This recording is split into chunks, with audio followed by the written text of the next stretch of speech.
¿Qué tal amigos? Les invito a iniciar este día de la mano con la palabra.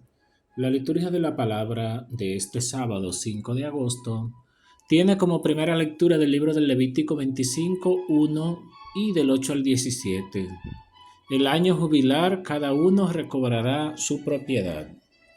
A esta palabra respondemos con el Salmo 66. Oh Dios, que te alaben los pueblos, que todos los pueblos te alaben. El Evangelio según San Mateo 14, del 1 al 12. Herodes mandó decapitar a Juan y sus discípulos fueron a contárselo a Jesús.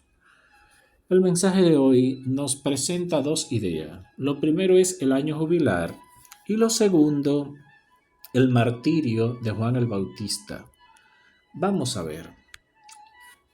Nos dice el libro del Levítico en el capítulo 25 que es un mandato de Dios celebrar el jubileo con todas las reglas que Dios ponía.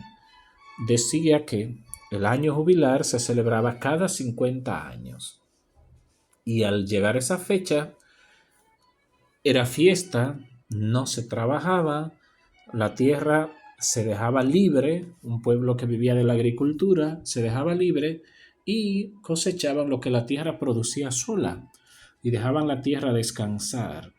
Los esclavos se les daba su libertad.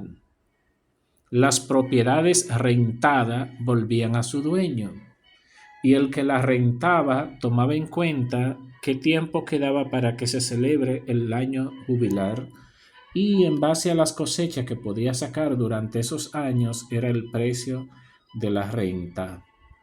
Qué bueno que la palabra de Dios nos enseña a confiar en la providencia divina.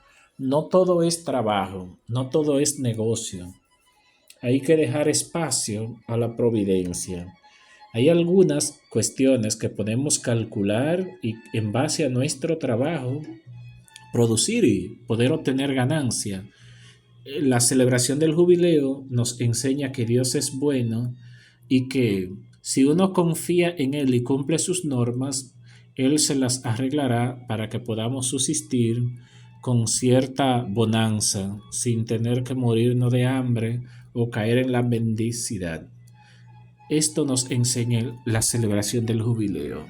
Y la segunda idea es el martirio de Juan el Bautista, este hombre de Dios fiel, que vivía con mucha austeridad, pero tenía un valor grande para decir la verdad.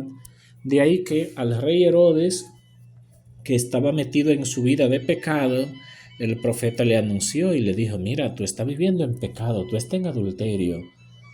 Y el precio del pecado lo pagó el profeta. Herodes pecaba con Herodía y con algunas mujeres, y el profeta le llamaba la atención. Dijo la verdad. Se lo dijo a quien tenía que decírselo, con respeto, de buena manera, a la autoridad le dijo la verdad. Él sabía que lo que el profeta le estaba diciendo era cierto y en su interior se daba esa lucha entre escoger la verdad o seguir el placer. El pecado hace metástasis. El pecado del adulterio llevó a la muerte. El pecado de la infidelidad matrimonial le trajo la muerte al profeta. Por eso el pecado es muerte. Y la palabra nos invita a renunciar al pecado, a arrepentirnos, porque el que permanece en el pecado engendrará más pecado y las cosas se irán complicando. En principio, la falta es el adulterio, pero ya en la medida que persevera en el pecado, que permanece en el pecado engendra la muerte y terminó cortándole la cabeza a Juan siendo inocente. A los hermanos que me escuchan y que nos siguen por los medios donde publicamos este mensaje, le pedimos que se aferren a Dios pidiendo su auxilio, de modo que puedan luchar contra cualquier forma del mal y no dejar que el pecado se multiplique. La bendición de Dios Todopoderoso, Padre, Hijo y Espíritu Santo, descienda sobre ustedes y le dé un fin de semana de felicidad.